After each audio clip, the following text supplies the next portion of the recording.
Hello and welcome to 90's Mags, your home for all things Newcastle United, hosted by two lifelong Newcastle United supporting buddies. Myself, D-Man, with my co-host Jefferson. How you doing, bruv? What up, what up, what up? You good? Please be back in the house again. Yeah, man. What's it, 10 days since the last one, I think it was? Boy, time moves quick, man. Yeah, man. You know, how are you, brother? You good? I'm good, man. I'm good. Well, could be better, but I'm good. I'm good. Can't complain. Can't complain. Not too many complaints, shall we say. As usual, like, comment, subscribe, all that good stuff. Tell a friend to tell a friend. And yeah, man, we're joined today by one half of the Red Pitch podcast. Man, that's Scants. How you doing, sir? Yeah, not too bad, man. Can't complain. Yeah. Just in your garments, your war garments, I see. Yeah. You lot tried to set me up by moving it from Sunday preview to a live, so I see what you are about. we were hoping, but obviously it didn't turn out that way. But yeah, man, big up those who locked in already. We got Kante, Adrian locked in the building as well. So you know what I mean. We got big up Boki as well. Key. Yeah, we got a lot to discuss, man. A lot to discuss, namely the Isak derby that took place yesterday, up against Liverpool under the light St James's Park. Yeah, and it finished Newcastle 2, Liverpool 3. Another thriller. These teams seem to serve up a good match, especially at St James's. You know what I mean? The history, you know, that's what's that, 18 games without beating Liverpool in the league, you know. So yeah, man, the hopes continues. But listen, we've got a lot to get through. So appreciate Scans for joining us. But yeah, let's take it from the top, right? So obviously the whole coverage from Sky Sports and the media was about Isak, even though we knew it wasn't going to be, you know, on either team, but they wanted to fill the headlines with Isak not being there and whatnot. We'll talk about situations off the pitch afterwards. But Jefferson, let's talk about the lineup. Because there were some rumours that Eddie Howe would go with a back three and Botman would be brought back into the team. But he obviously went through the same lineup against Villa. Were you surprised by that? Or was that something you expected? Yeah, it's an interesting one. I think historically, when we've gone against Liverpool, we've gone toe to toe. So I think there's this weird thing, particularly against like Man City or teams like that, we go defensive. But I think against Liverpool in recent times, we've matched them blow for blow. So I kind of wasn't surprised to see him go with the tried and tested 4-3-3, kind of backing our players on what we had. Obviously, we knew that it would be difficult to have a cutting edge at the top. So I was interested to see what he would do there, whether he would go with maybe Murphy, who's relied on before, or whether to stick to form with Ilanga, who had a good game, a decent game somewhat against Villa. So yeah, I kind of wasn't too surprised that it wasn't super defensive. Okay.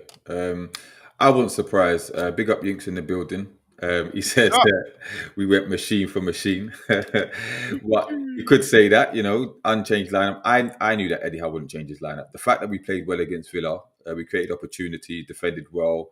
I thought he'd give this lineup another chance, a crack at the whip and that.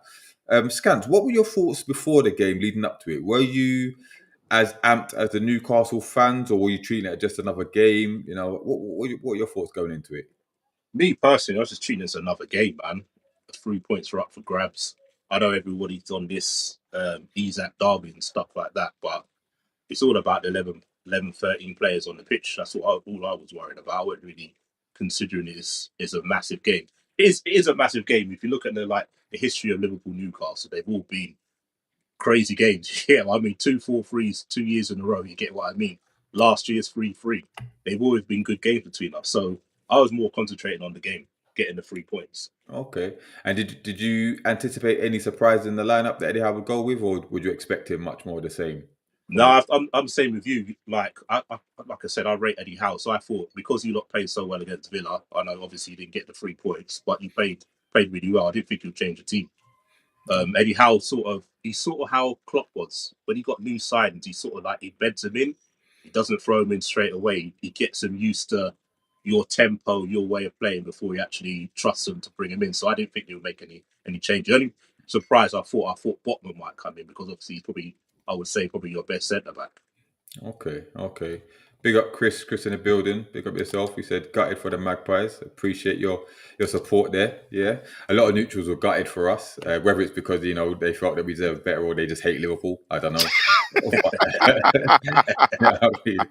But yeah, Scads. In terms of the Liverpool lineup, there was news obviously coming out that McAllister wouldn't make the lineup because he wasn't seen coming off the bus. Yeah. There's rumours that his missus was due to give birth. Was you surprised that he was a late withdrawal, or was it something that you thought he wouldn't play?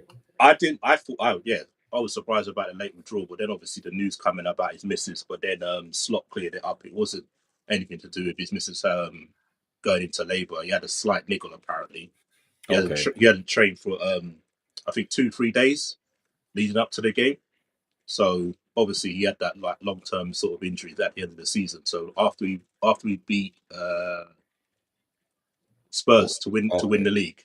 All right, okay. That was his last game for Liverpool. Then obviously he didn't really play a lot of the pre-season games, so he was building them up gradually. So last weekend against Bournemouth was like his first start, and he played 70 minutes in that game. So you can understand why he's sort of easing his way back. He's probably one of our most important midfielders. So the rumours that he was ducking the smoke, there's nothing to do no, with that. Not ducking no smoke. Not ducking no smoke. He's a fiery Argentinian. You know what them man are on, man. You know they like the rough and tumble, man. I was ready for that battle with Bruno, that Brazil and Argentina rivalry. You know what I mean? But all good. Big up Christopher in the building. He said, Jefferson, what do we do now? Give up on the Champions League? No strikers, Tonali, Joe into that for months. So how do we compete? We'll talk about that. Big up Olivier. He said, Liverpool bottom of the Mole Victory League with 0. Wow. Okay. I see. Big up Iniesta as well. All right. Iniesta. So let's get into the game itself, right? Because obviously the atmosphere was raucous. We bought it. We bought the noise. Let's pick up to the crowd. There was the 12th man, and Newcastle seemed to the players seemed to feed off it, and we started off quick pace on the front foot, pinning Liverpool back, and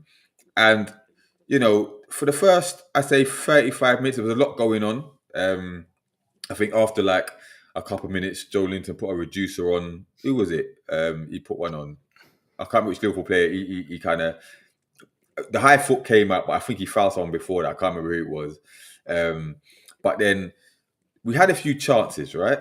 So the first, I said the glaring one. The header that came, the cross from Barnes, right? That came off to Anthony Gordon, right? We know he's not a striker. Yeah. And, if we had a striker, we probably put that on target. Should he have left that for Elanga, Jefferson? Yeah, I think it's one of those ones. Gordon's in the central position, isn't he? So naturally, you're thinking, my ball. But Elanga, who's ghosting in at the back, needs to call that so that obviously Gordon can leave it. And if you watch it back, if he was to do that, Elanga's got to tap in at the back post. So it's about that communication and the front line, gelling a bit more. So hopefully, if we see similar patterns of play, we can put one in at the back post in future games. But yeah, definitely a missed opportunity there. Chris Black, I'd have scored that. I'm 40. I think that's a bit harsh, man. A bit harsh. I think he's mistimed his header, his jump, should I say? But I think when it went over, I thought that's going to Elanga for a little tapping at the back post. But obviously, maybe a mix-up or no communication there. Who knows? Scans, what were your thoughts on the chances that we were creating early on? Were you worried, or was it a face that you've got Alisson in goal?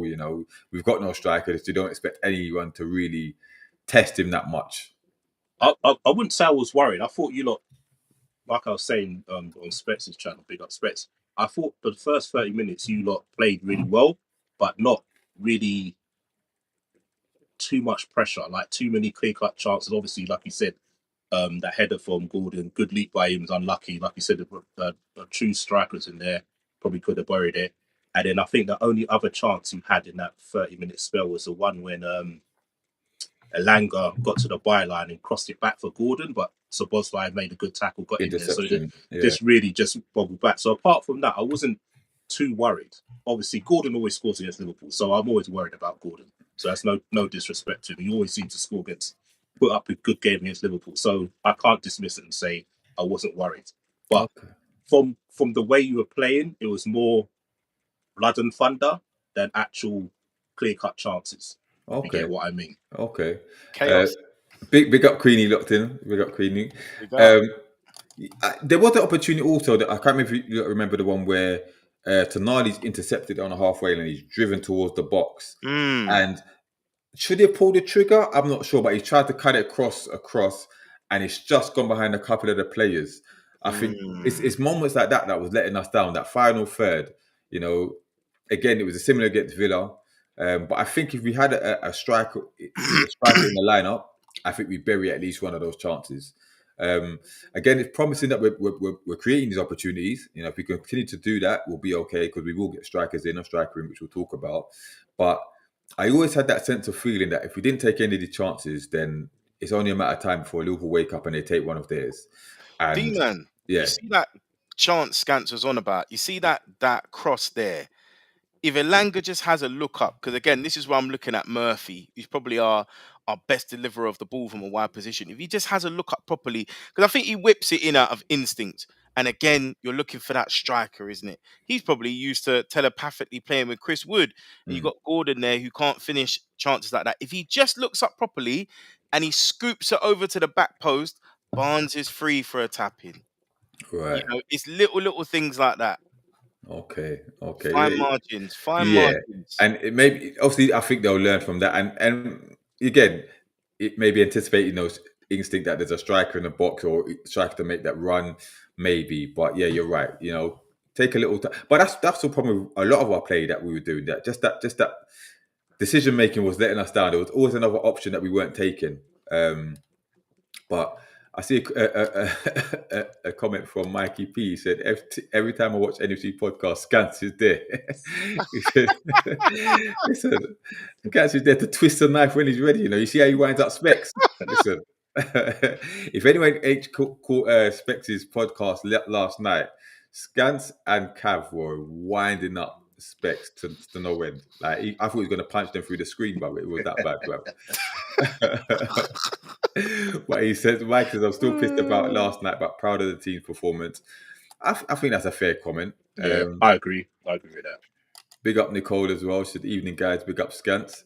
Big up Nicole. PDK is asking who's top of the FPL. I think it's you, bruv, but I'll double check. But it's still early doors. And the cream always rises to the top. That's all I'm gonna say. Yeah, because I'm pretty good at this. I'm just gonna warn all of you when it comes to fantasy league. I do this, innit? I do this. So just be warned, innit? But yeah, listen, we let's be honest, we were fighting around with the chances, innit? And then I think it was 35 minutes, was it? Around that time? Yeah, 35th minute, yeah. We get the first sucker punch from Gravenberch, you know, back in the team. Scants has been telling us, you know, once he's back in the team, we see a different Liverpool. Not sure we saw a different Liverpool, but credit to him. You know, he got the goal, good strike. It's gone through Bruno's legs, evaded Share, and it goes past Nick Pope. Now, there's a bit of debate about Nick Pope and his performance, but Justin, what did you make of the goal, the way we conceded it? You know what? Normally, I'd have a go at the midfielders for not getting there, because that's normally the issue. They can't get there, right? But to Bruno's credit, and by the way, he was just heroic the whole game. I'm sure we'll cover him later on. He gets there. So, you know, by the time you get strike off, more often than not, you think they're going to get blocked, but it's whistled through. And I think Pope is blindsided. I would have liked to have seen him out of instinct dive, even if he dived the wrong way. But he just whistled in. Now, it's hard to tell. Like, it looks clean, but I thought he scuffed it when I first saw it. So, but it just whistled in, kind of almost drilled. So it was a good strike. And then it just kisses off the post as it goes in. So obviously, very eye-catching goal. Okay. Scants, from your perspective, what are your thoughts on it? First of all, I think you lot should be blaming Trippier for the poor throw. Because if you watch him, like Gravenberch read what he done. but he telegraphed the throw. You could see where he was throwing it. He literally just threw it straight to Gravenberch. And I sent you a little clip earlier when I was saying about Pope that he can't dive to his right. Ever since that he had that shoulder injury, he can't dive to his right. I know he got unsighted, but he didn't even move at all.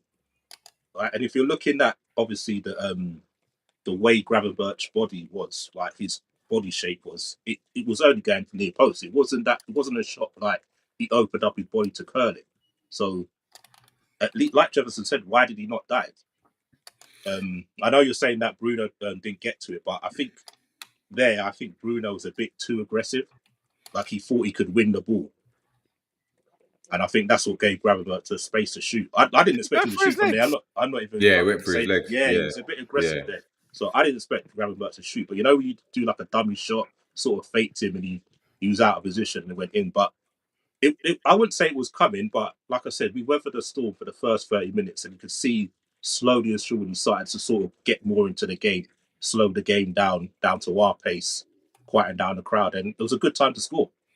Okay. Chris said, watch the shot in slow motion. His body don't line up with the shot. He said top corner was the aim, but a goal's a goal. So listen, if you don't shoot, you don't score in it. So that's what it is. Before we get to the main talking point of the first half, what was your overall view on Newcastle's physical approach to the game, Scans? Because there's been a lot of talk about that as well. Yeah, it's, to be honest with you, it's to be expected. That's not being funny. You know, I call Joe Litton Folk Joe. He gets away with it, but if you look across the whole game, like you see the first half stats, I think it was like Liverpool somehow conceded 19 fouls. So I'm like, where's those 19 fouls Liverpool did? And like, you could see it in Van Dijk's face. He was like asking the referees, like, give it to both sides. Because some of the fouls that he was giving to you compared to us are ridiculous. I think in the first half alone, you'll see Trippier get underneath the ball twice, where he misread the ball. But the other two times, he actually pushed the Gakpo in the back. All right, and played on. Like I'm not. Look, this it's the Premier League. That's what we enjoy. That sort of physicality. But if you're gonna do it as a ref, do it for both sides. That's all I'm saying. Okay. What were your thoughts? All right, Jefferson, what were your thoughts on Gravenberch's tackle on Bruno? Was that a yellow or could that have been a red? It's a red all day. That's a red, yeah. You know. And I need to ask the chat about that as well. I want the chat to understand. Put your comments in it. Was that a red or was it a yellow like the red gave up? Watch the tackle again. It wasn't a That's red. it. Watch what Bruno did is what he was doing the whole game, going in hard. He wasn't even going for the ball. If you watch it again, he put his leg in front of the ball. He wasn't even going for the ball. Gravenberch tried to tackle him. Oh, so it's Bruno's fault. No, I'm not saying it's Bruno's fault. I'm saying it's a foul. I'm not saying, but it's not a red card. There was no force behind the tackle. Let's get it straight. He reached for the ball and missed him. Just there was to no say force. Though, just to jump on with what Scance is saying, I think this physical style needs to stop now. I think it's very one-dimensional, and I think what happens is, we're saying get into them, right? And we've done that to teams historically. We can bash and bully teams, particularly because of our midfield and our defense. We know how physically strong and robust we can be. But is that all we've got? Do you know what I mean? I almost feel like people know what's coming. They ride the storm, then they hit us, right? So we need a plan B, a plan C, a plan D. Not only on top of that, it's then detrimental to players because they're getting injured from it. So it feels like we're not learning from 2 years ago. I don't know if Bunce has kind of had chats with Eddie there. The other thing is then, we then get emotional and our players get emotional when we get it back to us. Oh, but they should be getting a red card. Oh, VAR should have picked up. And it's like, attack breeds attack. Yeah, I'm not saying we should be nice in the game, but if we're going to be doing them dirty fouls, like Atleti style, please expect that back. That's what's going to happen. So I'm starting to think we need to turn the dial on this and just stop playing like this and just play football because it is annoying. I get what you're saying, but I think we matched the physicality with football yesterday, especially in that first half, because I thought we played some good football. We weren't resorting to long ball. We were attacking down the wings and centrally. I think we was mixing it up. But obviously, when we were trying to win the ball back, we were showing a bit of physicality, because we've got physical players. End of the day. Now, I have no problem with Liverpool matching our physicality, which I think they did. But we'll get to Gordon in a minute. But I do think that was I think he was very lucky to stay on the pitch, because he got. And he did a couple other fouls afterwards. I think he got away with as well. He could have got a couple yellow cards, right? Same with Bruno. Yeah. I'm not disputing it, but I'm just saying that we're not the only ones that were physical. Yeah, and it was a physical game, and I think they gave as good as they got. Obviously, Gordon went overboard, which we'll get to. But Connor's got a stat here. He said Liverpool 26 fouls, Newcastle 17. Liverpool was more dirty in the game. Chris said he agrees the ref wasn't fair. I think, who was it said? Someone said it was a red all day. I forgot it was. I think it might have been Chris. I don't know who it said. But listen, big up Specs, who's locked in as well. He's tuned in. Big up Specs. Big up. And then Mikey said red referee wasn't consistent. Yeah. Okay. Canate got away with little something as well. Yeah. PD case. So did Dan Burns. Listen, PDK said we could all do that. I'm just reading these comments. I'm just reading the comments. Remember the Martin? No. I'm saying, remember the Martinelli? He got that double booking. Yeah, I hear you. But like you said, the red can't tackle from behind and scissor kick a player. Interesting. And then Iniesta scissor tackle nowhere near the ball. Gravenberch very lucky not to get sent off. Okay. Stephen Field, Konate push on bar should have been a red, but Bruno gets a yellow from a hooper for talking to him. Okay. Ref was a disgrace. I think we can both agree with that. The ref wasn't very good. Yeah. That's all I'm saying. We all moan about referees now. We all get these decisions. It's not even like one way. No team can actually say, no team can say, this ref. It's like, just get rid of them. Like, we've got foreign managers. Get foreign referees. We ain't athletic, man. We just need to change this now. Like, no, we ain't athletic in it. We got to stop all this dark arts business. Because but the thing reason is, Liverpool I think we will. We don't get caught. I think we will. I think we will. When we get the makeup of the play that we have at the moment, with the injuries that we've got now, I think we'll see a different style of play. But we'll get to that. James said, to be fair, Justin, I think we only do that style of play against teams like Liverpool where we need extra physicality to nullify the opponent's strength. We won't do that physical against Leeds. Interesting point. I think you're right there. And I think that's to do with the personnel. I think we do it against the top six. I think we definitely do it in all the big games. Yeah, you do. At home, our physicality. At home. We do that. But it works. At home, it works. Usually, it's only Liverpool it don't work against. You know what I mean? Because they always to get a result against us. Everyone else, it works. So you can't. It's also because I hate your point though, because we've got the grueling season, we've got Champions League. It's not going to work in the Champions League. It's not. We got players going off injured again. Yeah, but let's see what happens. Let's see what happens in the Champions League. These were freak accidents at the end of the day, bro. It's not like these were coming. You know what I mean? It's game week 2. If it was December, I could understand, but it's game week 2, man. I don't want to break that to the style of play. But listen, let's get to the main talking point of the first half, right? Which was the Gordon sending off, right? Now, when you first saw it in real time, Scans, did you think it was a red card? Yeah. Yeah? Straight away, yeah. Okay. It's because you could see the position of his foot. That's why. Without even the slow-mo, you could see where it was. You can see it as a bad challenge straight away. For me, anyway. Okay. Jefferson? Yeah, I thought it was a real petulant challenge, to be honest. Really messy. Yeah. When I saw it, I thought, all right, it's a late challenge. But it's only when I saw the replay, when I saw that he's gone with the wrong foot. He's not gone to block the ball. He's gone to take him out. So I've seen the apology and all this nonsense. I'm not, it's just a standard apology. But you've raped your studs down the back of his calf. Like, you've tried to do damage. And people saying, he's trying to do revenge for that time when Van Dijk took him out, which he should have been punished for, by the way. He should have been punished when he wasn't, but it's Van Dijk in it, so he don't get punished. But he took him out. Is it last season or the season before when he did it? But no excuse for that. Straight red. And that's his third red card for us. Obviously, the first one was 2 bookables. He kicked the ball away, petulance, whatever. But the one before, the one in the FA Cup last season, is when he literally, almost punched the guy in his head, right? So he has these moments, and certain fans are getting sick and tired of this, and he's not learning. He's got this in him. What's your thoughts on him, Jefferson, at this current time? I'm gonna steal.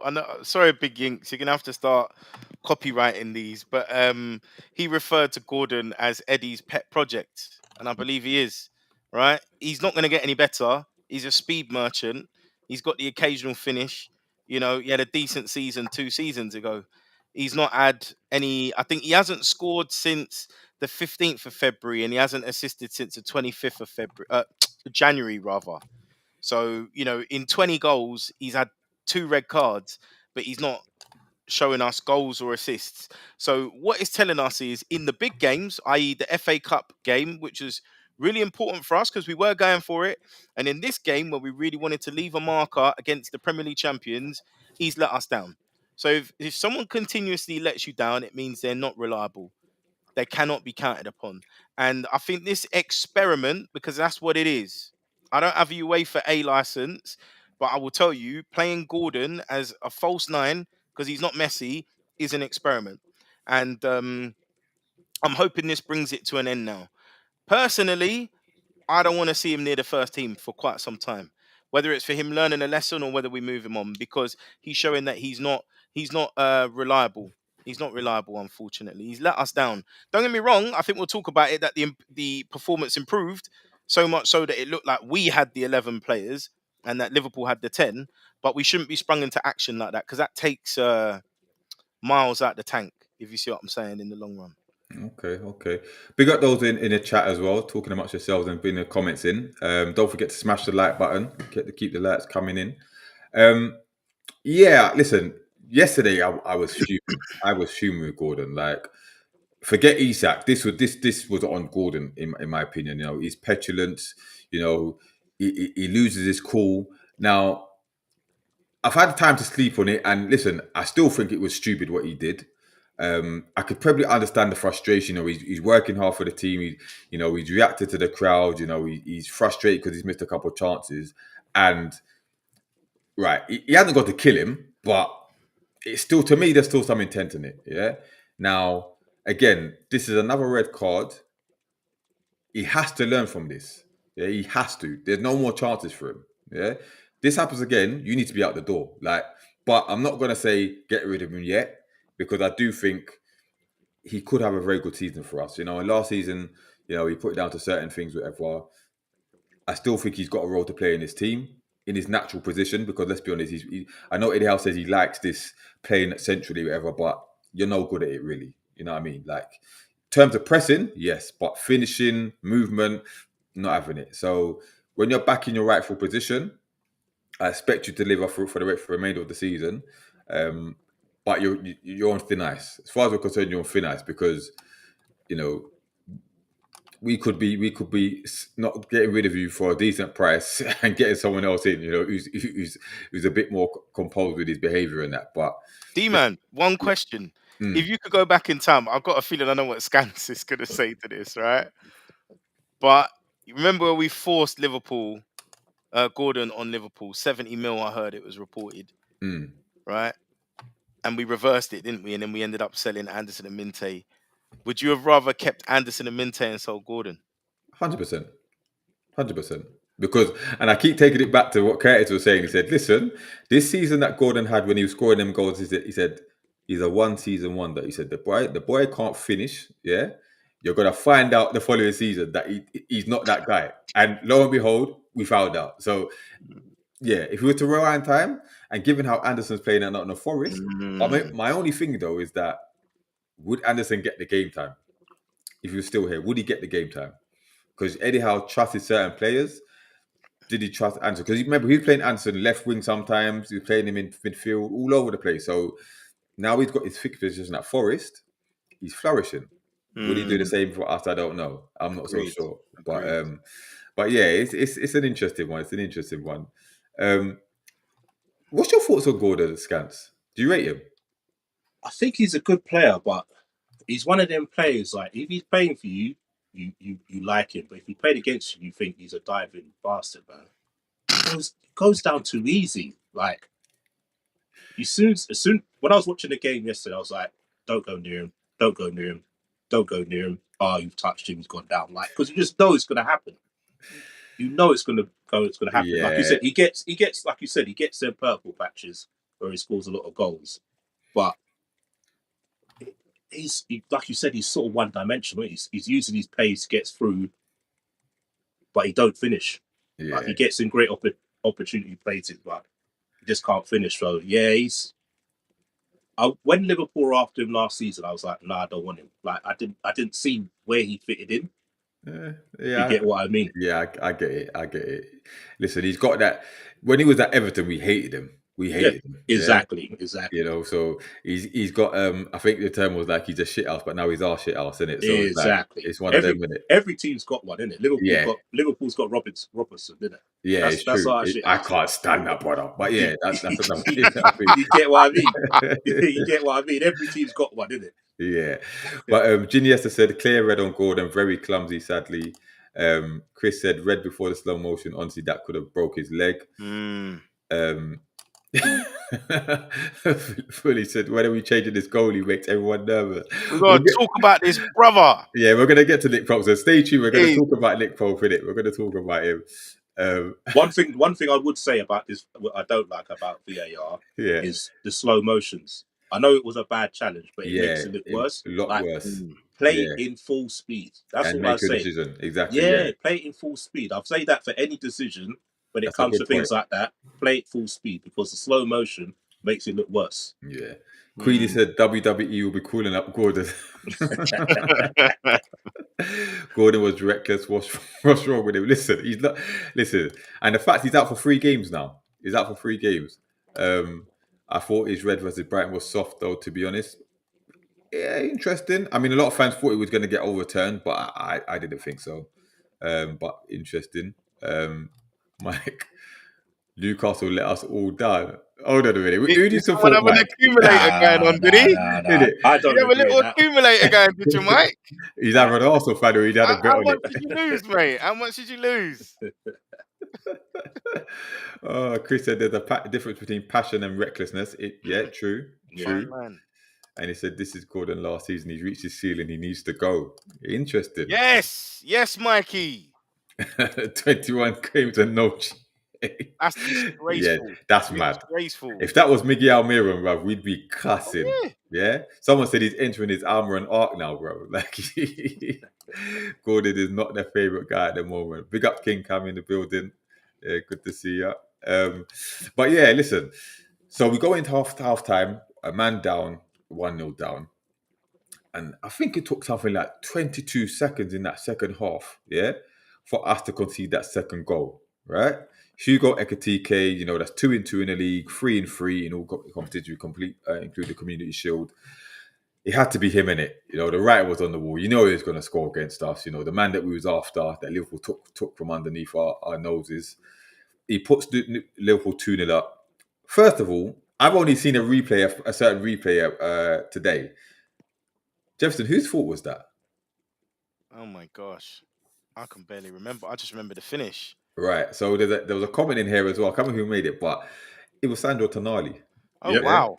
Yep. Because he was tracking Ekitike, that he tracked him back, yeah? And then he's left him to go towards the ball, and Ekitike just drifted away. It's been got put to him, unmarked, and he slotted it past Nick Pope. Yeah? Wow. That's the first time I clocked it. I saw a little replay. I think it's a bit harsh because obviously Ekitike was battling with him. Yeah. And obviously Ekitike brushed away from him. He passed it on to Gakpo. Gakpo had a shot what was blocked, and then he toe poked it to him. So I don't think it was his fault in that way because he should have been picked up by one of the centre backs. You get what I mean? It's like it was up a second phase of play. So I don't quite agree with saying it was his fault because it wasn't really his man. He trapped him from midfield, and it's like Gakpo took a shot, got blocked, and then he toe poked it to him. So yeah, it's a bit difficult to say it's his fault if you get what I mean because because it was like a second phase of play. If it was like he ran onto it, beat him, played a 1-2, and then he shot and scored, I would say it's his fault. But because of the action, how it came about, I wouldn't say it was definitely his fault. Fair enough. Badger's in there for you, Jefferson. He said, "Hold that. Stay humble. Your striker wants Liverpool funny." Listen, What did Badger, I say? What did he's I not. do? He's not happy with you, boy. What did I do? Scants tell Jefferson who Liverpool is. Listen, he's not happy with you at all. Oh, I'm used to being the villain, man. Oh my gosh. Ginesta, what were you thinking? You brought Gordon to your FPL team as a Saka replacement. Oh my lord! Oh no. I'm sorry to hear that. I'm sorry to hear that. Big up Connie said Park Chung Soo chance to outscore them now. Boy, we'll talk about that. We'll talk about that. But listen, Badro, calm down, man. Calm down. You know what I mean? Relax, man. Relax. But listen, at 2-0, I don't know about you, Jefferson, but I thought the game was over. You know, I thought this could get 3 or 4. I thought it could get ugly, and we just need to shut up shop and hope this doesn't get, like a complete battering, right? What were your thoughts like that after the two goals? The trauma. The trauma comes at you fast. You're just like, I can't do this anymore. I'm a grown man. I don't want to cry. You know what I mean? It's really bad because you're just like, this could get real bad real quick. When the second goal, because we do tend to switch off a little bit in the first sort of 10 minutes, 15 minutes of second halves, don't we? So when it went in, I kind of wasn't surprised, but then that realization of, oh crap, it's actually 2-0. And if we carry on in this manner, it could be 3 or 4. So yeah, my spirit was a bit plummeted by that point. I thought it was going to be a real hard day at the office, particularly with 10 men, you know? Yeah, I agree. Like, we seem to have this problem. You know, the first 10 minutes of the second half, we tend to go to sleep. And like I said, we got lucky against Villa last week. They had the opportunity from a corner and someone flashed it across the goal. No one to put it in. And this time we were punished. I mean, Slot wasn't even back from his half time. I think he must have been in the toilet or something, but he come back. Yeah. I think he missed the winner as well. Like, you know what I mean? I think like 22 seconds. Yeah, or it was. It was such a sloppy goal to concede. Very disappointing. And I thought it was over. Scant, did you think the game was over by then? Yeah, I did. To be honest with you, I thought that was it. We're just knocking around the ball for the rest of the half and go home with a nice 2-0 victory. To be honest with you, but fair play to Newcastle, man. Got back into the game, got the crowd up. And what's more impressive, we got back into the game after the injuries because Sandro Tonali, was walking around. Obviously, he, like people said, he tried to commit a foul and he got injured, but he was playing on with basically one arm, for a good few minutes, right? So he has to go off, right? Then you've got Tonali, Joe Linton, does his groin. Again, someone saying trying to put a foul, whatever, but he gets a groin injury. We know Joe Linton with his groin or his knee injuries, that's it's a while for him to come back. And on top of that, Fabian Schär gets concussed, and obviously he wanted to come back on, but protocol suggested he has to stay off, and then we brought in Malik Chow. So, but then listen, Eddie Howe makes all the substitutions. The likes of Asula comes on, Ramsey comes on, Hall and Miley. And listen, we don't stop. We dig deep, and we get our goal back. Sorry, Tonali was still on when you got the first. Tonali was still on, but yeah. The ball comes over, and Bruno's at the far post, and he gets the better of Kirkes and good header into the bottom corner. Now, let's talk about Kirkes for a little bit, because this guy is struggling. Yeah, he's one of your weak points currently. Yeah. Why is that?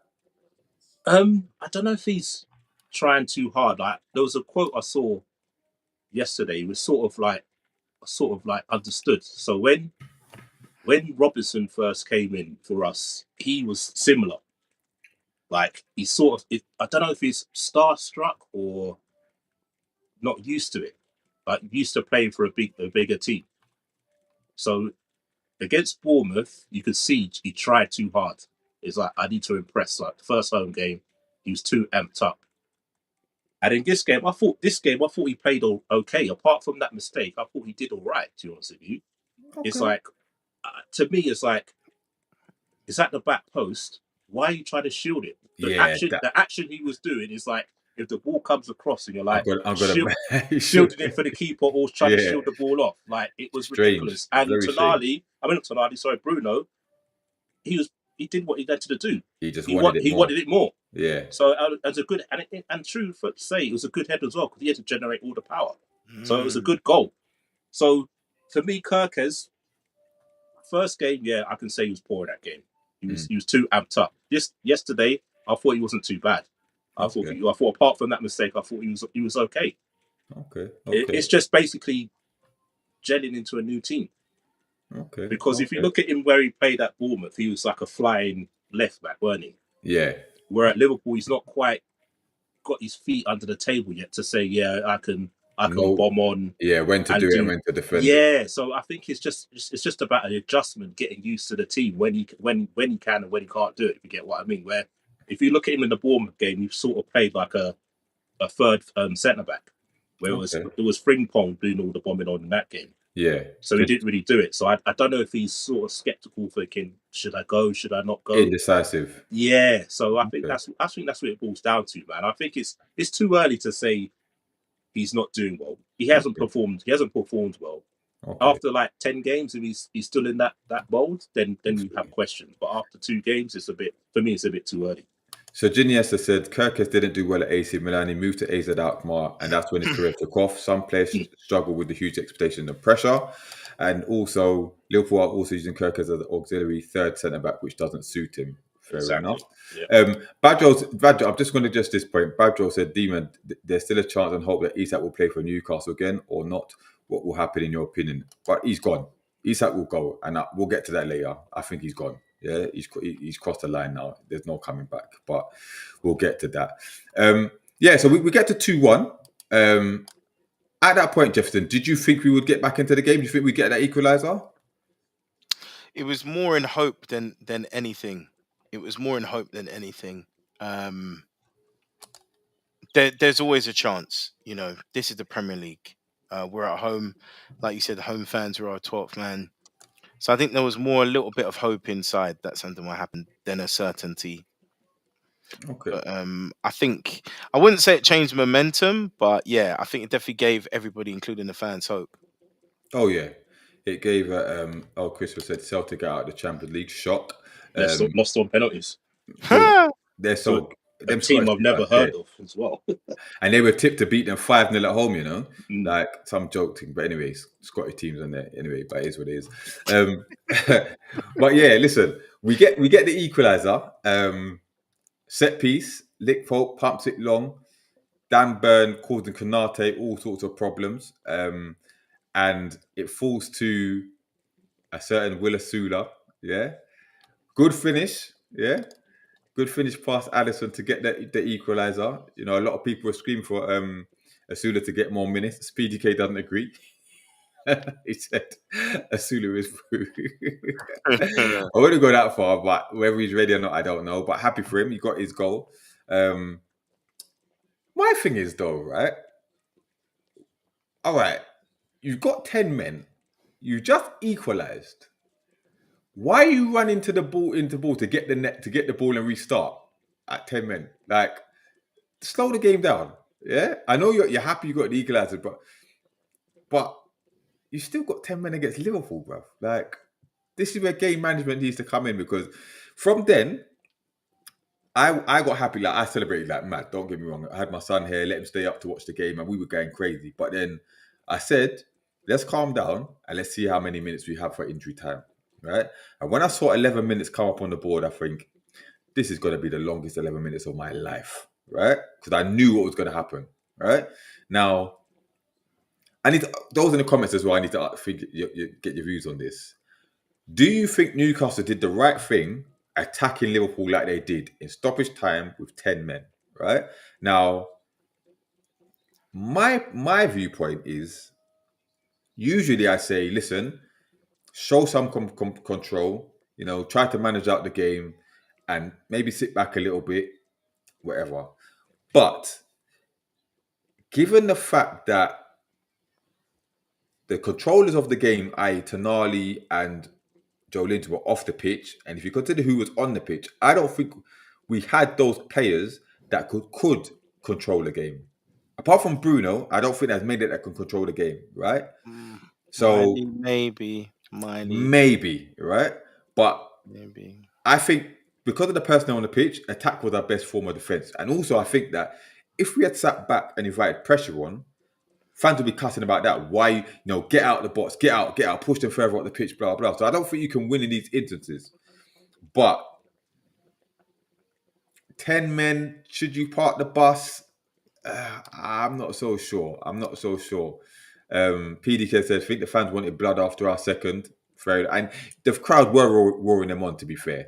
But sometimes you have to go against what the crowd are telling you to do and show some, that whole saying, play the game and not the occasion. That kind of thing. But this is the difference at the top level, right? So we saw last season how getting the 3-3 draw made a difference to us getting Champions League. Every point counts, right? So this is the difference between being top level opponents and being plucky losers, because that's what we will continue to be if we naively chase games. And this happened to us historically. The 2-1 at home to Liverpool when Núñez scored those 2 worldies.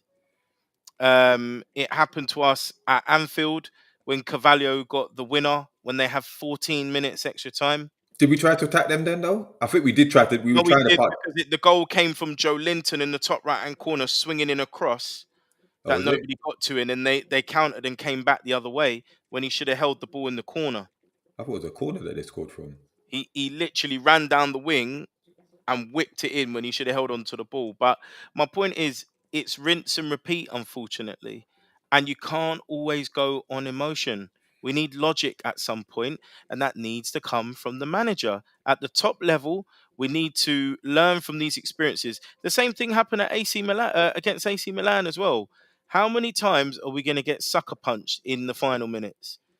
Whether it's pressure or not, see the game out. And I'm not saying you have to do that for all 11 minutes, but when you've got 8 minutes gone and 3 minutes to go, now you're like, guys, 6 at the back, please. Get 2 blocks going and let's see them out and have faith that we can see it out. Because going for a winner is naive. And we've gone from, because at that point, getting a point is a victory for us. We've come from the jaws of defeat, 2-0 down. Yeah. So to kind of chuck that away is just silly, because we'll be kicking ourselves if we get to the end of the season and we finish 5th. And that's the difference between us finishing top 4. Well, Adrian says, yes, we should have gone for it. Different matter away from home. Only a point to lose at this stage, which is an interesting point. I take that, because if it was like, 15 to 20 games in and we did that, I'd be more disappointed with how we approached the game. Scats, what do you think? Do you think we did the right thing going for you lot? To be fair, I think you did go for us, and you deserve to go for us because you had the momentum. I don't think you went for us for the full 11 minutes. I think you gave it a 5-minute spell. Yeah. Where you went to score the goal because you were on top of us. And then after that, you sort of drop back and try to shore things up. So I can't say that you went for it for the whole part of the injury time. I thought you just thought, right, we're in the ascendancy here. Let's see if we can get the winner. Then Liverpool sort of took control again, and I thought you lot dropped back, to be honest with you. I think the goal really came from you were too aggressive. You thought you tried to press us, but Liverpool just started to knock the ball around, and it's like, we're just drawing you out, really. And instead of just sitting back, I think he still tried to press us, and that's where the goal came from, 4 passes. And obviously the young boys at the back post. I know you probably want to get onto that, but I don't think you lot went for it, to be honest with you. Okay. I think you went for it for 5 minutes when your tails are up, and then you sort of drop back into shape after that, I thought. Okay. Chris said, I don't think you lot were chasing the game, though. Ginny Esther says, I feel like we had the momentum. I got no issues with the team going for 3 points. A fresher Langer would have been dropped to create 5v5. So that's my only criticism. A fresh Murphy would have been helping. Now, on that one, that's an interesting point, because there's been a lot of talk about whether Langer should have been back and whatnot. But I think Howe had him playing as a 4-4, as a 2 up top. Yeah. And that's why he struggled to get back at the time. Now, could he have got back? Probably. But he'd run himself into the ground. Now, correct me if I'm wrong. Have we had made the 5 subs by then already? Yeah. Yeah. So maybe that's why he couldn't do. There's not many players that could do drop back into the fence. I think maybe that's where he thought the structure that he had would have worked. Like Scott said, we went for it for 5 or 6 minutes, and we dropped back deeper and deeper and tried to short up a little bit. It just wasn't happening. And credit to Liverpool for that move that they put through for the final goal. I mean, when that Rio came on, I did say to them in the house that he's going to cause us problems. Yeah, I've seen him in pre-season, what he's capable of. I know they did talk about this Max Dowman from Arsenal, and rightly so, but I think that Liverpool got the hottest prospect in football at the moment in English football. And correct me if I'm wrong, Scats, but I heard Liverpool fans saying that everyone touched the ball in that move apart from Szoboszlai, who did the dummy. Yeah. So you know that goes to show they bided their time and they hit us where it hurts. Unmarked at the far post, good finish as well, calm. Last minute of the game, that things that dreams are made of, innit? So it's like fair play to him. You know what I mean? He gets the winner. Liverpool get the 3 points, probably undeserved, but this is football. It's not 90 minutes. It's till the final whistle goes. But PDK said it didn't feel like we were down a man. To be fair, I agree. But I think that the fact that we had the 10 men galvanized us. Yeah, we've got the togetherness of the squad already. But I think they put that extra effort in because we had the 10 men. Maybe they felt a sense of injustice. I don't know, but let's see how it transpires against Leeds. Do we come with that same intensity now? Let's talk about the injuries. Yeah, because we're now missing Joe Linton and Tonali for a period of time. Oh, hold on, D-man. Are we not even going to mention how Pope doesn't even dive again? Oh, yeah. It's ridiculous. I mean... Well, let's talk about Pope then. Let's talk about Pope. It's ridiculous. Yeah. Well, first of all, Choppy says attack is the best form of defence. Sounds like something Kega Keegan would say. But big up Choppy. But nah, Nick Pope, right? Is it time that he gets replaced by Ramsdale? Would you want to see Ramsdale in goal against Leeds? Yeah, because I think what I get fed up of seeing is the distribution, the poor distribution. I noticed a couple of times Tino was actually quite hesitant in passing it back. I think he took one look, was like, nah, let me try run it round my man and then knock it down line. It's that bad. He just thought, I ain't going back to Pope. Don't get me wrong, the ball did go back to him at times, but then it's just getting hoofed.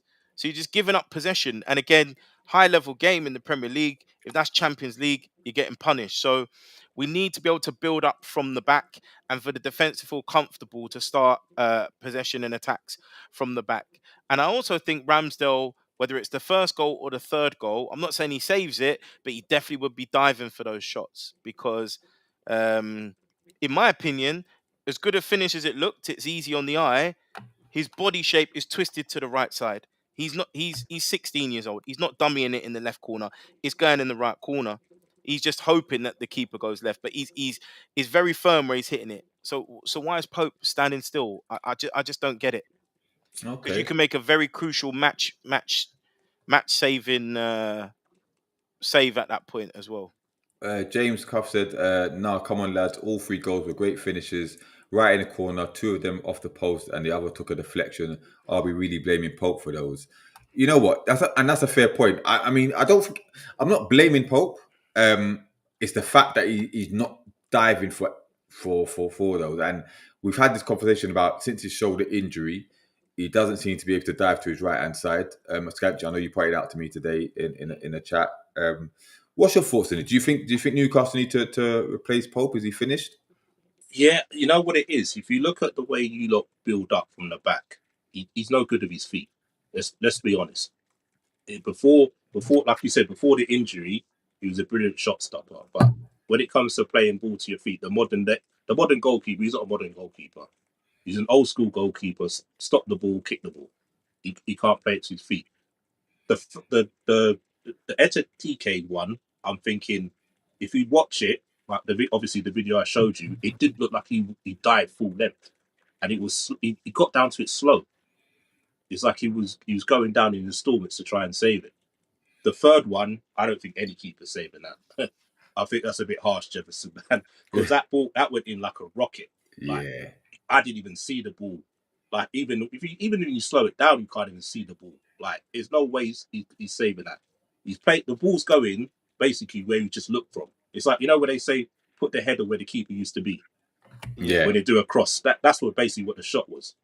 The thing is, if the only excuse I would have for him is if he initially thought Szoboszlai was going to shoot and he was flat-footed, yeah, right, and he didn't read the dummy. But that aside, keepers are trained to have instincts to your left, to your right. Yeah. You can see if there's literally a shot on a screenshot on Twitter where you've got Rio's body, his hips are swiveled to the right. He's about to strike the ball. Pope's still rooted at the spot there, so he's got all this chunk on the left and this on the right. So he's effectively been beaten at the post he's closest to as well. So all the clues are there in the way that the boy is about to strike the ball. Fair play in it. Do you know what? Fair play if Nick Pope dived to the right and he dummied it and went left. I would say great goal. But he's indicating I'm putting it here. So even if you hedge your bets and you get it wrong, you've got to dive. Even if you're short of the ball, you've got to get down. You've got to get across. You can't just stand there and be like, watching it go fight. What's going on? What's going on? Iniesta said the Bravkas got dropped after the Man City 4-0 defeat in March, despite not doing anything wrong. I wouldn't be surprised if Ramsdale comes in for the Leeds game. There's a lot of people crying out for Ramsdale. This could be the best opportunity for how to make these changes with the personnel that's going to be available. He could make some wholesale changes. You know what I mean? And no disrespect, it's Leeds, so it's a good opportunity to maybe experiment. Maybe not. It could be need points on the board, but yeah, I mean, Pope. Yeah, there's been question marks about him for quite a long time. Queenie says, "Is Pope now scared of another shoulder injury?" I think he is. You know what I mean? And I don't blame him. I think it's 1 or 2 shoulder injuries that he's had. So maybe it's possible that he's a bit self-conscious about it. But if you are, then this should be recognised, and you should be step aside and give Ramsdale a try. And like you said, he brings something different, more comfortable with the ball at his feet, helps us build up from the back. Why not try it? You know what I mean? This is the best time to do it early on in the season when you're not cut adrift from the rest. You know what I mean? Just give it a try. But before we go on to the injuries itself, Scans, what's your thoughts on this Rio? Because there's been a lot of talk about him. He's now it's been confirmed he's going to sign his professional contract on his 17th birthday. Yeah, Friday. Friday's going to sign it. His birthday's on Friday. So what's your thoughts on him? I think he's brilliant. Like, obviously, I saw him a couple of times last year. He got used in a home FA Cup game against Accrington Stanley for about 70 minutes. He looked good there. He still looked a bit raw. He still looked small for his size. So, but then, like you said, watching him in pre-season, you can see he's bulked up a little bit. His decision making's a lot better. Obviously, you've seen a couple of interviews saying that he's had the coaches saying to him, get on the back post, which he did yesterday and got the goal. He scored 2 goals in pre-season and 2 assists, I think it was. So he's there, but I don't want to rely on him. He's 16 years old. You don't want to put that too much pressure on him. You've seen through the years how many kids get blown out too young. If you look at Sterling now, perfect example. He got into the Liverpool team about 16, 17. He's now what, 31, 32? Finished. Yeah, look, Rooney's another example. Yeah. Started at 16. He was done in the Premier League at what, 28, 29? Mad. You get what I mean? So, and another perfect example, Jack Wilshere. He was meant to be the new Paul Gascoigne. What happened to him? Too many injuries. He is the new Paul Gascoigne. But anyway, no, sorry. Brewster. That was another one. That's what I'm saying. People were going on about Phil Foden, but Brewster was the player of the tournament in that Under-17 World Cup. Top scorer as well. Yeah, exactly. This is what I'm saying. So I don't want to put that pressure on him. Is he ready for the odd game? Yeah, he is. But I don't want to rely on him. Yeah, I think Liverpool managed him well. Yeah, I think he'll be managed well. I think he'll keep Slot will make sure his head's screwed on correctly and that. But yeah, man, he does look a serious talent. But let's see where he goes from there. A couple comments. Don't forget, smash the likes, people. Appreciate all the comments coming in. Irish Assassin, he said, Jefferson, trust me, Liverpool players were told Pope cannot dive to his left. Interesting. PDK says, can't wait for Ramsdale to come into for Pope in 2026. I just clocked that, you know. I didn't clock that before. Okay, man. This Big up, guy. big up American Geordie. Livermento becoming one of my favourites. Interesting. Listen, he had a very good game. And he also said Elanga is electric. He fits Newcastle like a glove. Yeah. And Irish Dustin Rio will be great for the future. A future England player. Okay. But yeah, James also said about Pope. Yeah, fair. I think for the third, he's covering in their post. Then the dummy from Szoboszlai wrong-footed him, and he's moving to the right to cover it, the wide open goal, and the finish goal to the other side. Interesting. But he expected him. He's saying he expected him to hit it on the other side, so he just didn't move. Okay, Pope is horrible. He doesn't even dive anymore. Is it? But would Pope go down as one of Eddie's faves, along with Gordon, Byrne, the like? Is it a situation where is he undroppable? Yeah, could be. Just to quickly touch on the injuries now. Obviously, we've got Tonali and Joe Linton out for a period of time. Jefferson, how concerned are you about those? Yeah, we know Tonali's a driving force in the midfield, and what he brings, not just kind of that box to box energy and dynamism, but go forward ball from a deep position. So even creatively, that deep line and playmaker ability that he has, being able to control the tempo of a game, and I think he G's the rest of the team up. He is almost a de facto leader. I don't know if people have been seeing that. He's been growing in stature as a leader and his experience. So he can ensure calmer heads prevail in difficult situations. So big loss for us. But hoping Miley can step up. We've been talking about Miley needing more minutes. I think this is his time to shine, isn't it? What about Joe Linton? Because we've seen Ramsey come on. What do you make of Ramsey's performance, and how do you think that will be okay without Joe Linton for a period of time, given that Ramsey's due to come in and not Willock? The Ramsey one's interesting. Made a great cameo coming on. He's got amazing pace and speed. Like it just felt like we sped up in an instant, and also the whole left side dynamic change. You're seeing Hall overlapping and all this sort of stuff. So it gave us confidence. He brings a different kind of dynamism to Joe Linton. I want to see him getting more advanced areas so he can actually have a shot. Hopefully in the next game, he can have a shot or two. I think he could have a good run in this team. It's just about essentially wrapping him up in cotton wool as much as we can. Yeah. Scans, what's your thoughts on Jacob Ramsey? I like him. I liked him from the time that Gerrard brought him into Aston Villa from the youth team, man. He's a good little player, man. He played a lot on wide left for Villa, but when he first came into the team, he sort of played centrally, like a number 10 role for Gerrard. He's a good player, man. Like Jefferson said, when he came on, you can see the tempo was risen. He did really well when he come on. I think he'd be a good signing for you. Yeah. I really think. I saw is Willock back. I thought his injury was really bad. No, he's back. Was he on the bench? Yeah, he's on the bench. So will he use him at the weekend, or will he trust Murphy? I mean, Ramsey. Trust him, Ramsey, because like we said, Eddie Howe sort of doesn't really throw siding straight into the team, and he gives them a bedding in period. So I think it was very telling that he chose to bring Ramsey on rather than Willock. Maybe because Willock, maybe back from injury and stuff. But I think Ramsey will probably get the start against Leeds. And like I said, I thought he did well when he came on, brought the energy, like Jefferson said. And I want to see him, like I said, take more shots at goal and be the key to unlocking the low block, I think, because he said he likes to drop into the pockets and stuff like that. So I want to see more of that from him.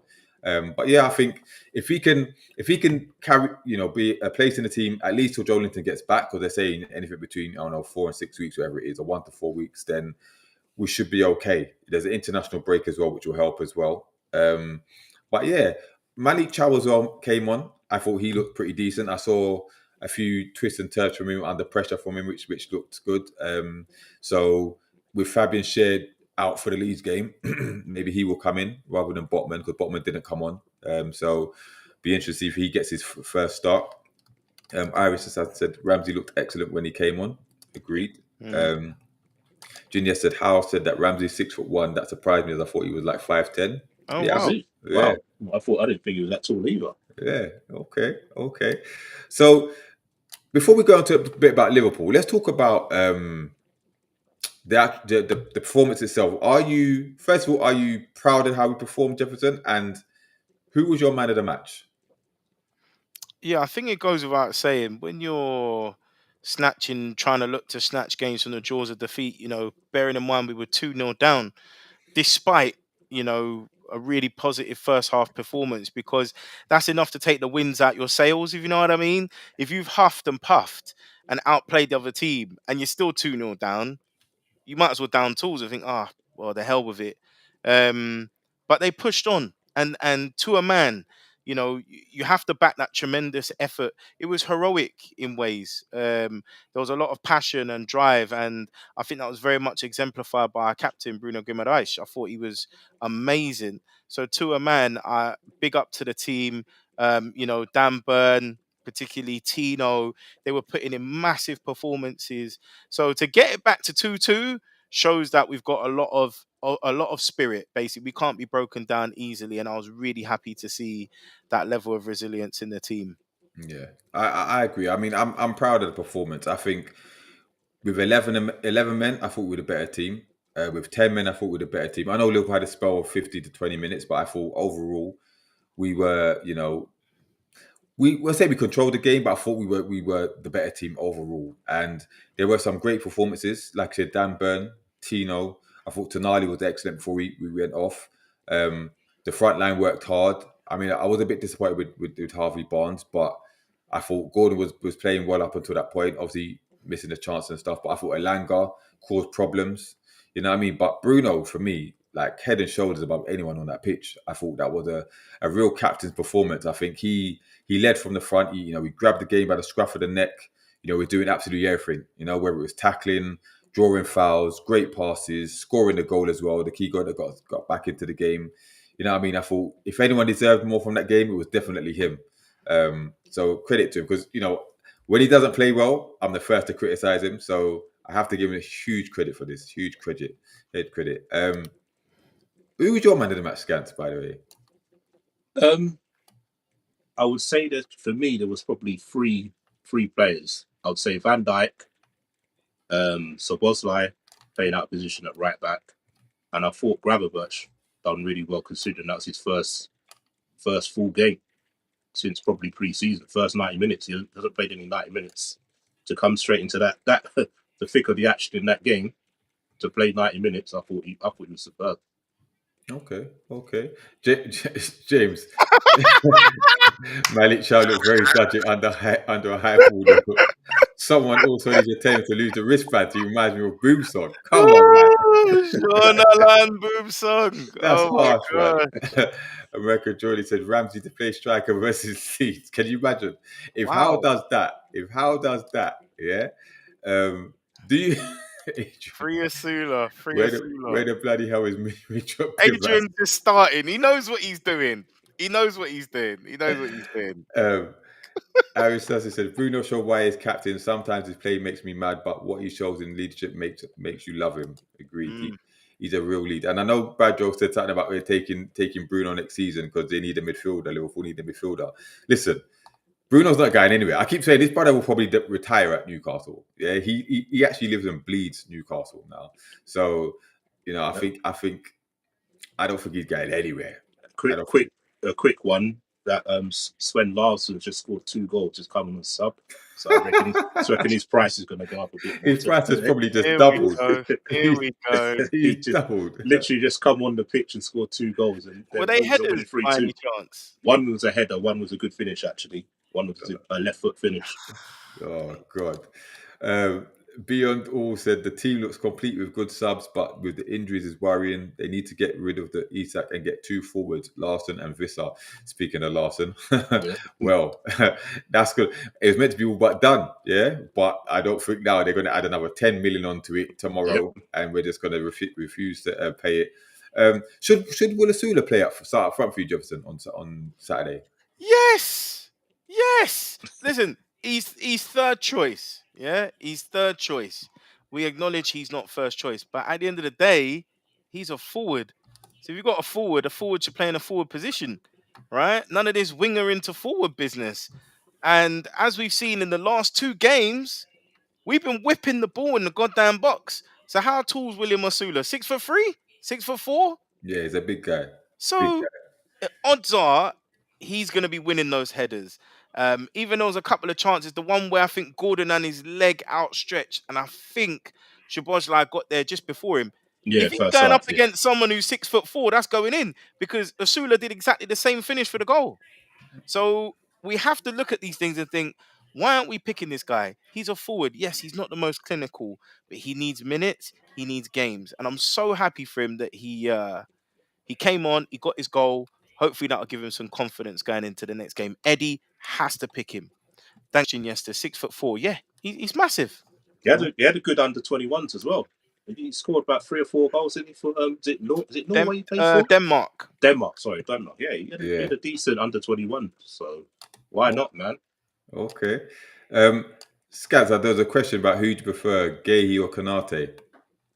On current form, Guéhi, but Konate still he's been quality for us, man. But he has these periods where he just seems to, I don't know what it is. He just has like bozo games, man. He's just been the first He's 2 got games that of the bozo season. gene, bro. He's got that bozo gene. I keep telling you, bro. First, what's it called? 2 games this season. He's just been, I don't know what to say, man. He's just been poor, but he had a brilliant season last year. Let's not get it twisted, man.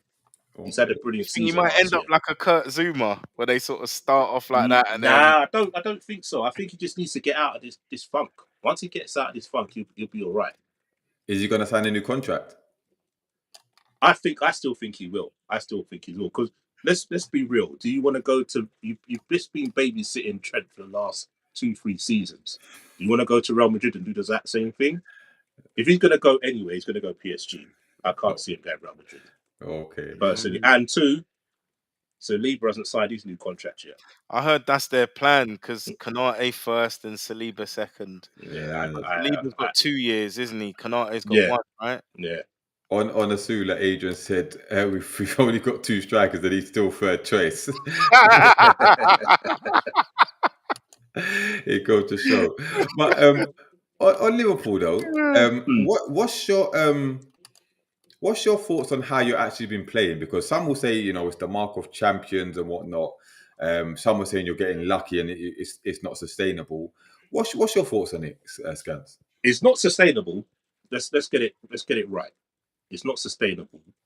But if you look at the goals where we've come back in, there haven't been fluky goals. It's been good play to lead up to them goals. So if you look at the Chiesa one, good ball into the box, came out, brilliant finish. Same with the goal yesterday. Good build-up play, great finish. It's not sustainable. Again, we've got 2 new fullbacks. So it's not like you're playing with a stable back 4 we played with last year. So things are going to happen. You got people saying Wirtz is not playing well, which he's not. Yeah, I'm going to ask you about him. But it's 2 games into the season. He's come to, I said it on a video with Cal, he'll back me up. I said, I don't expect him to come in and work his magic straight away. You're coming to a physical league, what you're not used to, different sort of pace of football. So you don't expect him to come and hit the ground running, no matter the price. That's just a rival thing. Because if you look at Man United, they've got a brand new strike force. They've got no goals. Tijani Reinders had a good debut, though. But what did he do against Spurs? Oh. You get what I mean? Yeah. You get what I mean? He played against Wolves, had a brilliant start. Against Spurs, what did he do? So you think Wirtz will come good? I think Wirtz will come good. I just don't. You can't expect him to come in. Like realistically, if you look through the years, how many players who come from another league hit the ground running? Arsenal's greatest striker, Henry. Yeah. Didn't score a goal for 12 games. True. And the Arsenal fans are saying, "Who's this guy?" Fair enough. You get what I mean? So to me, if he's performing like this after 10, 15 games, then you can start talking. But after 2 games, man, it's just wild. That's just rival nonsense, isn't it? I don't write off any signing from any team in 2 games. Okay. Like, who Is does that his that? best position, Scans, number 10? That's his position. He played for what's it called? Leipzig, not Leipzig. Bayer Leverkusen. That's his position. That's one of the reasons why he didn't go to Bayern Munich, because they got what's his name? The guy got injured in the Club World Cup. Oh, Musiala. That's the one. That's one of the reasons why he didn't go there, because company was like, you'll share the number 10 role with Musiala. That's his best position. Obviously, he can play off the left and play false nine, but his main position is the number 10. So, again, there's another thing that Liverpool need to get used to, where last year we had Szoboszlai in there, his physicality, his running, where now we've got Wirtz in there. So, obviously, we need to get used to the way he plays and him getting used to the league. And also, we haven't had our two best midfielders play this season either, in both games. Okay. The first game, we didn't have Gravenberch. Yeah. This game, we didn't have McAllister. You get what I mean? So it's going to be teething problems, man. We haven't played well. It's not sustainable. We can't keep doing this. Oh. No team can do it. I was going to say, you get what I mean? You got to shore up that back line, man. Because we definitely do. We definitely do. But if you think about it, yesterday, what happened in the first games against Bournemouth? Our midfield got run through, didn't they? It's like chancing non-stop. Where yesterday that didn't happen, did it? Not really, not many occasions. No, this is what I'm saying. And like I said it before the game. I said Gravenberch should be back. He won't be the same. You get what I mean? So fair enough. It's just about getting that balance, isn't it? Yeah, that's what I'm saying. It's all about balance. It's like it's two games into the season, man. Brand new team. If it was last season and we had the same players and this was happening, then I'll be worried. Okay. But if you're trying to integrate 3 or 4 players into the team, things like this happen. You get what I mean? Problems. Well, yeah, of course. Everyone's going to have teething problems. Look at Arsenal in the first game. Yeah. I mean, everyone said that Man United deserved to win that game because of the performance. What were Arsenal doing? You get what I mean? And then this week you got Arsenal beating Leeds, no disrespect to Leeds, 5-0, and everyone's saying, they're brilliant, blah blah blah. But if you look at the first 30 minutes of that game, it was same old Arsenal, wasn't it? Until they got the corner and scored. Yeah. I mean, Iris, as I said, Wirtz needs time. The Prem is really physical and fast. Wirtz looked off the pace. He will get better. And let's be honest, no team in the Prem wouldn't want him. Interesting. He also said... Well, I wish, but we don't bloody play with a 10. You know what I mean? Well, Ramsey could be our 10. You never know. I was about to say that. That's what I think. I think Ramsey would play. Oh, blooming hope so, mate. The day I see 4 people in midfield on the regs, I'll be happy. He said the thing is now all the teams in the Prem know Liverpool don't like the ball pumped into their box. All the Prem teams now are looking for the long thrower. Can I say one point on that as well? How many times, D-Man, was I saying last season, bring Osula on? Not remember he was getting 1 minute, 2 minute, 3 minute, 4 minute, 5 minute. What are you going to do in that time? I kept saying, give him 15 to 20 minutes and put the ball in the fucking mixer because it creates problems, man. As Big Yinks would say, it creates chaos. And that's where the likes of, if we do get a Visa in, might be useful because you can feed off scraps, you know? Chaos in the box. Okay. And this thing about Liverpool pumping into the box, let's be serious. How many teams have got a 6'7" Dan Burn to cause problems? Like, now, come on now. It's a weapon, isn't it? It's a weapon. That's what I'm saying. So people saying, "Oh yeah, do that same thing to Liverpool." But it's interesting though, because Dan Burn for a while he was useless with his head. As big as he is, he was absolutely useless going forward with headers and stuff, or winning headers. So, but he's not even winning headers. It's just causing problems up there. You get what I mean? Using his physique. He's not. If you look at it, if you look at that goal, Osula's goal, Dan Burnson actually jumped.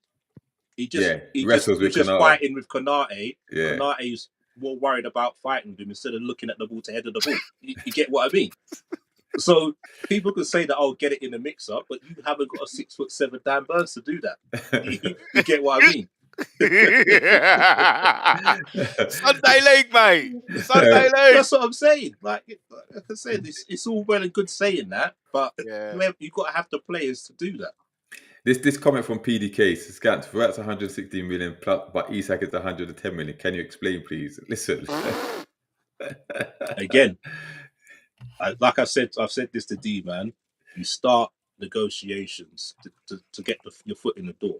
That wasn't the full negotiation. 110 million plus 10 million add-ons. D-man will tell you, I said from the beginning, it's going to be between 120, 130 plus 10 million add-ons. D-Man will back me. That's the price I've said all the time. You did say that. You did. You get what I mean? Like no one goes in with the full price straight away with negotiations. Look at Newcastle. Like how many bids are they low ball bids have they gone in before they gone in the proper bid? Like Alanga, for instance. What was your opening bid? 45 million? Yeah, that's because we got Muppets running the thing, bruv. Like, you know what I mean? But you get what I mean. You get what I mean, though. It's like Liverpool people's like taking the piss out of Liverpool, putting that bid in, but yet Newcastle do the exact same thing. Yeah, you know what I mean? You know what I mean? It's when the agenda fits in it. When the agenda fits, you know what exactly. I mean? But all right, we've got Leeds at the weekend, right? Now, question to both of you: do you expect this is the game where our performance is going to match the result and we're going to get the win, or is it a fact that Leeds at home, Ellen Road is a tough place to go? Their last home game they won. Do you expect a difficult game where we will struggle to get the 3 points? I'll start with you, Scans. If you perform like you did yesterday, I think you should win the game. But like Jefferson said, you lot seem to get up for the big six fixtures. You don't seem to bring that intensity to the not the mid-table teams, but teams are not in the big six. So, for instance, you drew 0-0 against Aston Villa, and they went down to 10 men. But you lot didn't perform like you did yesterday.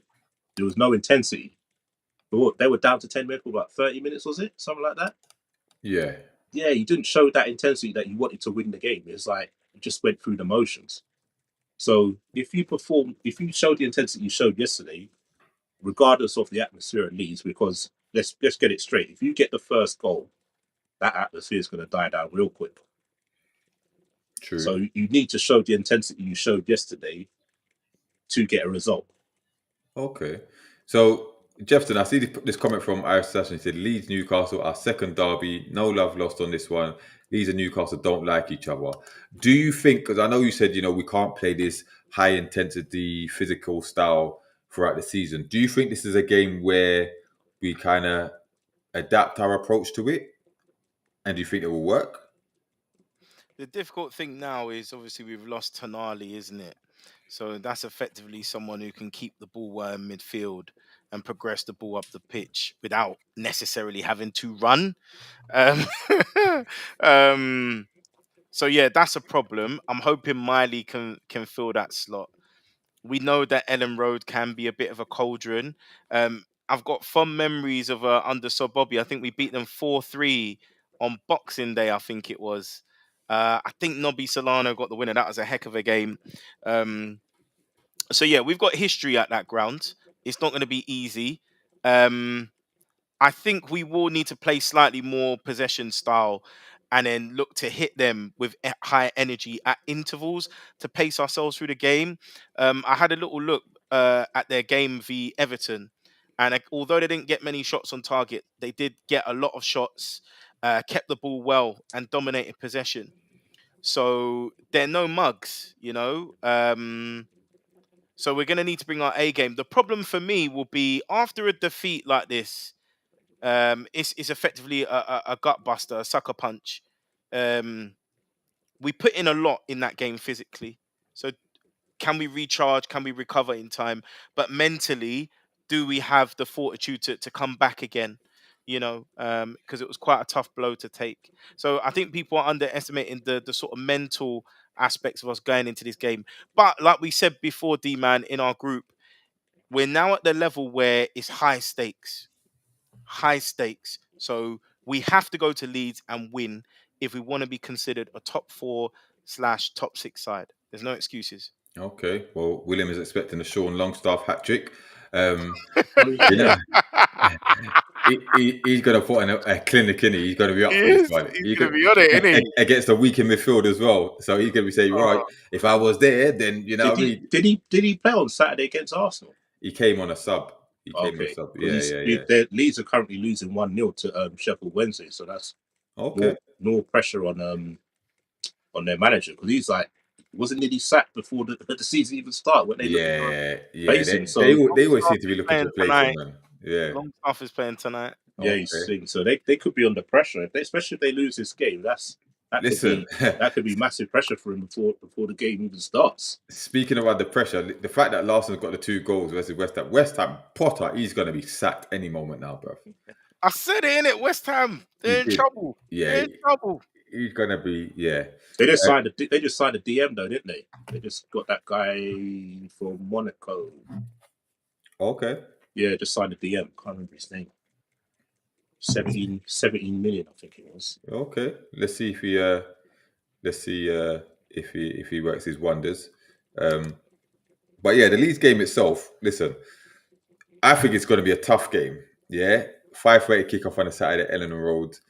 They're going to be up for it, right? And it's Sky game as well. Yeah, it's on you. Right? They want to see us lose, and the Sky want to see us lose. I know that, but it's how we react to this game. Like Jefferson said, have we got the energy levels? You know, we've got the new signings to be playing: Malik Chow, Jacob Ramsey, and you've got Miley coming in as well, probably. So I expect, and do I expect us to have a striker by then? I'm going to stick my neck out and say yeah. If not, then Asula has to start. He has to start, and this is probably the best game for him to start in. So, and if he can do a job, then that maybe gives an extended run in the team. So he'll have a point to prove as well. Listen, this is a newly promoted team, and it's not Sunderland, it's not a derby away from Sunderland. So we should be winning this game quite comfortably. But again, this is Newcastle. You never know what you're going to get. But I don't know, man. I don't know. But similarly, Liverpool, you've got arguably the biggest game of the weekend at home to Arsenal. Yeah. A lot of Arsenal fans are saying if they win this game, they're a shoo-in for the title. You know, we know about Arsenal's. All right, let's say it's a bit boring style of play, but they are defensively very strong. Jokeris might be buoyed by the 2 goals that he scored at the weekend. You know, the sign of Eze expected to make his debut with Saka out as well because Madueke to the other side. How are you feeling about that one? Are you confident? Do you think you're going to put them to the sword, or are you nervous? I'm not too bad actually, because to be honest with you, I predict a draw for that game because the last 2 seasons I think it's been draws at Anfield, both been 2-2. Yeah, I'm confident we get a draw because, again, like I've said this before about Jokeris. Like, to me, he hasn't been brought in for the Big 6 games. He's been brought in to bully the lower teams. That's where Arsenal had their trouble. Right. Against the lower teams with the low block, he's been brought in for them games. Because if you look at his record over in Portugal, I think the majority of his goals came against the bottom 10 sides. Wow. Okay. Yeah, I don't get me wrong. I think he's a good striker, but I don't think his style of play don't suit Arsenal at the moment. Yeah, he likes to run in behind. He likes a nice the slidable balls for him to run onto. He's not. Do you think hold up and bring into play? And again, same with Eze. Like I've said this to my godson today. Like he's just been trying to get onto me about the Arsenal, and he's happy about Eze and stuff like that. I was saying to him, don't expect Eze to come in and have the freedom like he did at Crystal Palace. Interesting. Arteta he likes robots. Let's have it straight. He likes robots. At Crystal Palace, they played a back 3. He had Mitchell covering him as a wing back, so he didn't have to be up and down. What's Martinelli done? What does Martinelli do at Arsenal? Covers the fullback. Fair enough. So is Eze at left wing back? Is he able to be up and down like Martinelli is? Maybe not. I think Eze, they're going to have to adapt with Jokeris and Eze. I think they're going to have to adapt their style of play, and I think Eze will be the one to unlock Jokeris because I don't think you can rely on Martin Odegaard because he seems to look for Saka wherever he is, and if not, he's delaying passes when he should be threading them through. So I agree. I think Eze could be the one because he's used to playing with a Mateta type. I think that could see Jokeris, his goal tally ramp up and that. Obviously, I think Arsenal will be happy if they can get a draw because at Anfield, right? Yeah.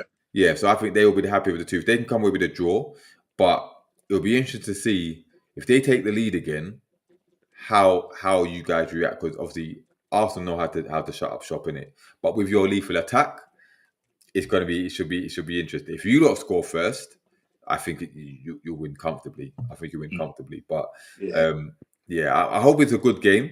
There's a lot riding on it in terms of bragging rights and a little dent in the other one's title ambitions as well. To be fair, beginning of the season, I'd say from the first 3 games, I did say I'd take 7 points. Okay, and you've got 6 already. Yeah. Okay. So that was my prediction. 7 points from the first 3 games. That, for me, that's good. Yeah. Two wins and a draw. FC, innit? Yeah, 2 wins and a draw. But that's what I'm saying. The same, like I said with Eze, it's like I get what you're saying, D-Man, when you're saying about unlock Djokovic. Totally agree with that. But what I'm saying is will he be in the positions to do that because of the way Arteta sets up his team? Yeah. You get what I mean? It's like I said, sort of like how Salah is, where he sort of cheats in it when it comes to defensive work. That's what Eze did at Crystal Palace. You get what I mean? And if he's playing left wing for Arsenal, he ain't gonna have that opportunity to cheat, is he? That's just the way I see it. I rate Eze, but he's not gonna be able to cheat like he did at Crystal Palace. You get what I mean? And plus, you got Calafiore behind him. Yeah, and let's have it right. He's not great defensively. He's not. And Salah plays on that side. So I don't think, to be honest with you, I don't think Eze's going to start on Sunday. I think he's going to start. I think he's starting Martinelli. Oh, okay. Because if you think about it, where's our Salah plays on the right? So you're gonna play the biggest game of the season. You're gonna start Eze left wing. Okay, yeah. Where he's not used to doubling up. You get what I mean? Getting back and doubling up. Yeah. Exactly. So I don't think, unless Odegaard's injured, he can't make the game. I can't see Eze starting left wing. Okay. I don't think he'll risk it. He's very risk avert. Yeah. He'll look for the point rather than going for the win. True. You get what I mean? So me personally, I don't think Eze will start left wing. Okay. In that game. Ginesta said Arteta should start Timber on the left back and with Ben White on the right back. Interesting. Ben White's injured though, isn't he? Oh, is he? Yeah, he's out injured. I don't know if he's back for that game. Obviously, they're trying to sign another defender, I think. Yeah, Cav told me this morning. Young Brazilian, 18-year-old. He has to pay. Is that the one? Is that him or another one? Yes, Hinsampe. That's it. From Leverkusen. Yeah. Because they're selling Kivior to make space for him. Okay. Irish Assassin, only thing I can see is Arteta doesn't want to play to Djokovic's strengths. Well, they say that Arteta wanted Sesko, isn't it? And Berta wanted Djokovic. So, you know what I mean? It's interesting. It's interesting. But listen, we've got an interesting week of football. We haven't even touched on the East thing, but we won't do that. But end of the day, I think that'll be resolved by the end of the week. I still think he goes. Not sure about you, but yeah, I think he's gone. I think he's gone. The key is getting the 2 strikers in. If you're outlaying 60 million plus, come on, that's not for a second choice striker, is it? Yeah, true. But then if you're going to get Visser, you're going to play close to that anyway. So it could be Larson and Visser because Jackson's got 120 mil on those 2. Jesus. You know what I mean? That's the market, though, to be honest with you. Exactly. If you look at it realistically, you look at the market. The market for strikers is not big. Yeah, it's not big at all, man. If you look at all the top strikers, like every top team's got their own striker in it. And the market's really thin. It's really thin. So yeah, 60 million's a lot, but like I said, it's just the market we live in. Madueke went for 50 million. He's not a 50 million player. You get what I mean? This is it. So it's just the market, and plus how late it is as well. So you're gonna get that late fee as well. Yeah, desperation. But listen, we'll leave it there. I want to say big up to Scants for coming on. You know, if you haven't checked out the Red Pitch podcast, check it out. Scants and Cav, they do. Is it daily you do it or? Yeah, we're trying to get daily, trying to get a bit more out there. We do quite a lot of shorts at the moment because of time and stuff. But yeah, we'll be doing a couple of lives this week to preview the game. Probably invite a couple of people on there as well and see how it goes. Saw you in the park. Saw you in the park the other day, Scants. Yeah. Chilling under a tree, yeah? Having an ice cream. I see that one as well. And you can catch Scants, myself, and Cav on Specs is on Geordie Dread TV quite regularly as well. I know Specs will probably be doing one tonight. He does the late night settings and that night owls. And also, yeah, check out my own channel, D-Man TV. Little short clips on there, short videos at the moment, but we'll do some lives and some panel guests on there as well. And yeah, head over to NUFC Talk TV because they're just starting now their show. So check those out, our sister channel, shall we say, collaboration that we collaborate with. But yeah, man, listen, thank you all for joining. Smash the likes on the way out on that. Don't be a stranger. Tell a friend to tell a friend. And yeah, we'll see you after the Leeds game. We'll see you next Sunday. Well, this coming Sunday, should we say. But big up, Scans, for joining us. Anytime, man. Anytime. Thanks for having me. Big up, Yeah. Scans. And we'll see you guys next time. We're out. Peace. Peace. Later.